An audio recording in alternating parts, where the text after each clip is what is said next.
좋아요, 구독! 네, 서울경제TV 증시팔 조간 브리핑 시간입니다. 서울경제신문에서 발행한 이슈 전해드리는데요. 첫 번째 소식부터 하나하나 짚어보겠습니다. 화면 살펴보시죠.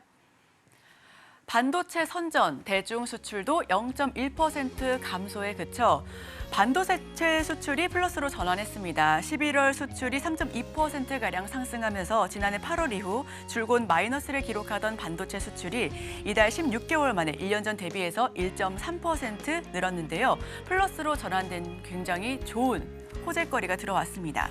반도체가 부진의 터널을 빠져나오면서 11월 수출도 3.2% 증가해 두 달 연속해서 상승 흐름을 이어갔는데요. 이 시장에서는 이대로만 가면 월간 기준으로도 반도체 수출이 반등할 것으로 기대감을 크게 가지고 있습니다. 11월 1일부터 10일 기준으로도 반도체 수출 증가는 지난해 9월 이후 처음인데 올해 내내 꽁꽁 얼어붙었었던 반도체 경기가 조금씩 풀리는 모양새입니다. 관건은 수출 증가세가 언제까지 이어가느냐인데요. 수입은 에너지 가격 급등이 문제였습니다.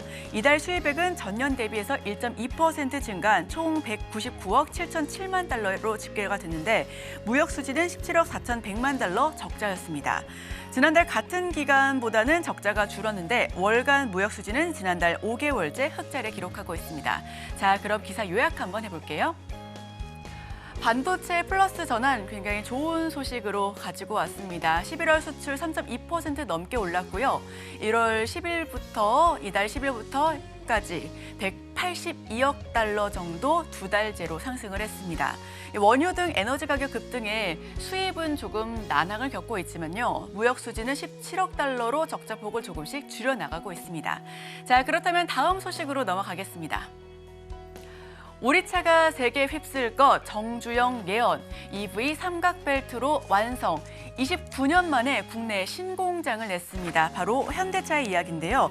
13일 오전 현대차 울산 공장에서 열린 기공식에 정주영 현대그룹 선대 회장의 목소리가 울려 퍼졌습니다. 이 현대차가 인공지능을 이용해서 정 선대 회장의 생전 목소리를 복원해 들려줌으로써 이 정 회장은 머지않아 한국의 자동차, 우리의 자동차가 세계 시장을 휩쓸 것이다라고 호언장담했는데요. 현대차가 정 선대 회장의 메시지를 되새긴 건 울산 공장 내에서 주행시험장 부지에 2조 원을 넘게 투입해 울산 전기차 전용 공장을 만들었기 때문입니다.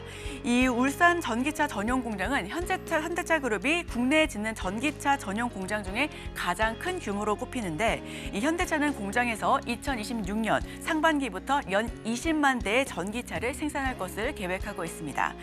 현대차 그룹이 2030년 국내 전기차 생산 목표치는 151만 달러로 집계가 되고 있습니다. 이 가운데 60달러 선 지금 60% 수준인 92만 대를 해외로 수출해서 글로벌 생산량을 136만 대까지 끌어올릴 방침이라는 설명인데요. 향후 전기차 수요 확대에 맞춰서 생산량을 늘릴 경우 당초 계획을 달성하는 데는 무리가 없다라는 진단입니다. 자, 그럼 요약본 한번 살펴보겠습니다. 화성 광명에 이어서 울산에 전용 공장을 새롭게 짓습니다. 전기차 전용 공장인데 2030년 연 360만 대 중 41%를 생산할 것을 목표로 하고 있습니다. 글로벌 전기차 탑3 도약에 뒷받침이 될 수 있을 것으로 보여지고요. 이 공격적인 투자로 경쟁사와의 격차를 확대하겠다라는 전략을 가지고 있습니다. 자, 그럼 다음 소식으로 넘어가 보겠습니다. 로보틱스, 스마트 물류, 사람 중심 미래형 공장 구현. 이 현대자동차가 울산 전기차 신공장에 혁신적인 제조 설비를 갖춰서 임직원의 안전과 편의를 최우선할 근무 환경을 조성할 것이다라는 두 번째 기사를 가지고 왔습니다. 현대자동차가 앞으로 전동화 시장 시대에 정주영 현대그룹의 선대 회장의 인본주의 정신을 계승해 사람 중심의 공장을 구현하겠다라는 부분에 목표를 뒀는데요. 이 최신 제조 플랫폼을 기반으로 현대차는 전기차 신공장에 부품 물류 자동화 등 스마트 물류 시스템을 구축하고 생산 차종 다양화와 글로벌 시장 변화에 대응할 수 있는 유연한 생산 시스템을 구축하겠다라는 설명입니다. 이 안전하고 효율적인 작업장을 조성하기 위해 로보틱스와 AI 등 혁신 기술도 대거 반영할 것으로 예상을 하고 있는데요. 자, 요약본으로 살펴보겠습니다. AI 기반 저탄소 제조 공법 등을 활용할 것으로 보여집니다. 글로벌 혁신센터 실증 플랫폼을 적용할 것이라는데, 자, 그렇다면 앞으로 이 AI와 로봇 관련해서는 계속해서 상승세를 이어갈 것으로 전망이 되고 있습니다. 자, 다음 화면으로 살펴가겠습니다. 다음 소식은 뭐가 있을까요? 미국과 인니 아이페이펙에서 니켈 협정 논의, 중국 의존도를 낮춘다. 백악관 정상회담에서 협상이 진행될 것으로 보여집니다. 현지 시간으로 15일이고요. 중국에서는 기업인 만찬이 먼저다라면서 미국과의 회담에 제동을 걸고 있습니다. 바이든은 시진핑과 만남을 앞두고 신경전을 계속해서 이어가고 있는데 미중 양국이 현지 시간 15일 아시아태평양 경제협력체 기간 미중 정상회담이 성사되기까지 약 1년 동안 서로 유리한 고지에서 협상을 하기 위해 치열한 삿바 싸움을 벌였다라고 월스트리트 저널이 12일 전했습니다. 여전한 기싸움이 이어지고 있는 한편 미국과 인도네시아 정상은 13일 백악관에서 정상회담을 열고 전기자동차 배터리 생산에 사용되는 주요 광물인 니켈에 대한 핵심 광물 협정을 열겠다라는 의견을 전했는데요.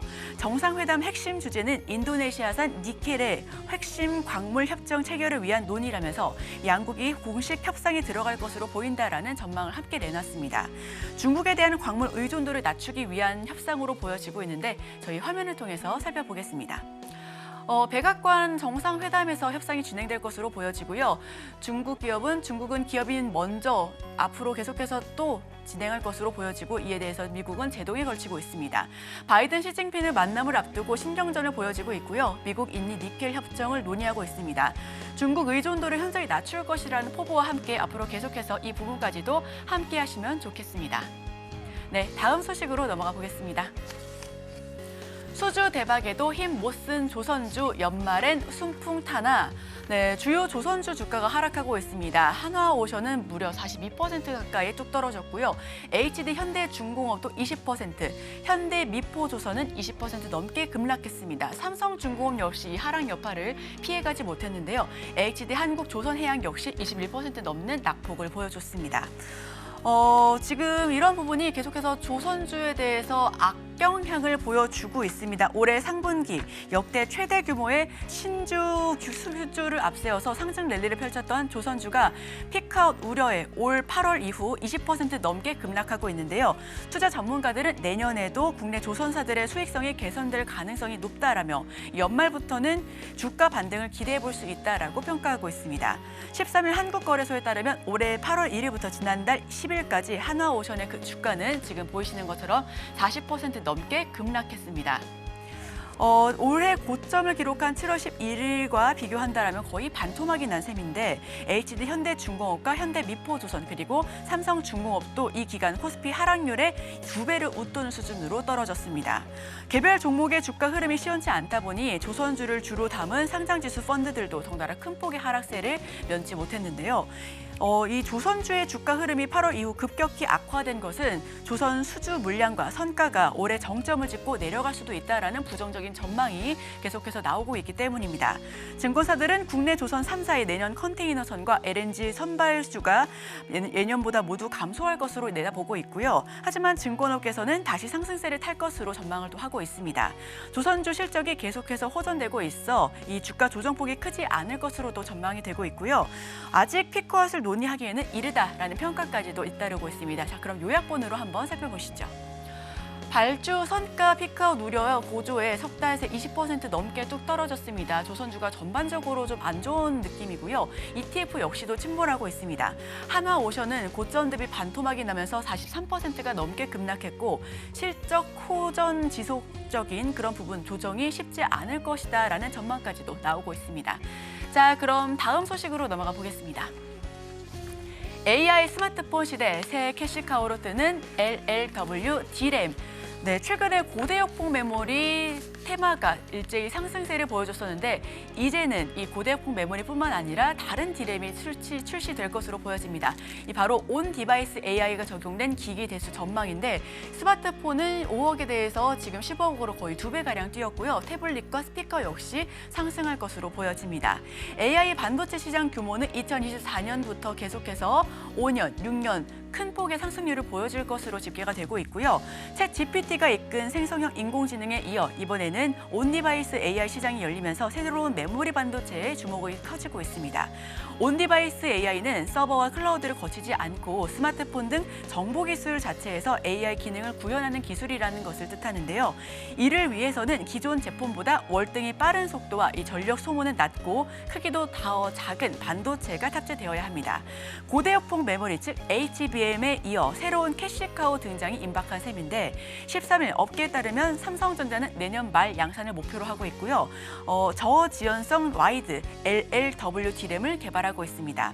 LLW는 기존 모바일 제품인 LPDDR 대비 대역폭을 높인 특수 D램인데 이 대역폭은 전송 속도와 비례하기 때문에 기기에서 실시간으로 생성되는 데이터를 처리하는 데 훨씬 유연하게 작용이 될 수 있습니다. 내년 삼성전자의 자체 개발 생성형 AI 가우스의 모바일 제품에 탑재를 시작으로 내년에 본격적으로 시작할 것으로 보여지고 있는데요. SK하이닉스도 내년 초에 출시 예정인 플랫폼 애플의 차세대 증강현실 디바이스도 특수 D램을 공급한다라는 소식 전해드릴 겁니다. 온 디바이스 AI는 스마트폰과 자율주행차 그리고 확장현실, 증강현실 등 이 IT 기기 내에서 다양한 기술을 수행할 것으로 보여지고 있는데요. 업계에서는 HBM 이어서 LLW D램 시장이 확대되면서 고객 맞춤형 메모리 시대가 본격적으로 열릴 것으로 전망하고 있습니다. 자, 지금 화면을 통해서 요약본으로 살펴보겠습니다. 스마트폰, AR 기기 등 수요가 굉장히 다양해지고 있고요. 삼성전자는 내년 말에 양산을 목표로 하고 있습니다. SK하이닉스도 비전 프로용으로 공급할 것을 계획하고 있으니까요. 앞으로 계속해서 살펴주시면 좋겠습니다. 자, 다음 소식으로 넘어가겠습니다. 네, 파도 소식입니다. 어제 한미 반도체와 더불어서 큰 폭의 하락세를 겪었고요. 파도 4기 IPO 논란에 금융감독 실적 재점검을 마지막 하이라이트로 가지고 왔습니다. 최근 4기 기업 공개 논란에 휩싸인 파도에 대해 금융감독원과 한국거래소가 실적 부풀리기 여부를 재점검하겠다라고 나섰습니다. 13일 금융당국에 따르면 금감원과 거래소는 최근 파도의 대표 상장 주관사인 NH증권과 공동 주관사인 한국투자증권의 상장 심사 당시 제출한 실적이 적정했는지 다시 한번 확인하는 작업에 들어갔다라고 전해줬는데요. 이 두 기관은 우선 코스닥 상장 당시에 제시한 전망치와 실제 실적 간의 큰 격차가 발생한 원인을 우선적으로 파악할 것으로 보고 있습니다. 코스닥 시장 상장 규정에 따르면 상장 관련 신청서나 첨부 문서에 투자자 보호에 중요한 사항을 허위로 기재하거나 누락할 경우 관리 종목으로 지정하거나 상장을 폐지할 수 있다라는 방침이 있는데 이 파도는 홈페이지 입장문을 내고 반도체 혹한기가 예상보다 더 길어지고 있다라면서 상장할 때까지만 해도 이를 예측하지 못했다라고 설명했습니다. 이 상장 과정에서 그 어떤 부정적인 의도나 계획은 없었다라고 해명을 했는데 지금 화면을 통해서 다시 한번 요약해 보겠습니다. 네, 지금 파도 주가는 최고가 47,100원 선에서 뚝 떨어지면서 10,000원을 겨우 웃도는 현상인데요. 지금 요약본으로 마무리해 보겠습니다. 파도 4기 IPO 논란에 금융감독은 실적을 재점검하겠다라고 나서고 있습니다. 3분기 매출이 3억 원으로 예상과 큰 차이, 괴리가 굉장히 컸었죠. 이 부분과 관련해서 파도에 투자하셨던 분들은 다시 한번 점검해 보시면 좋겠습니다.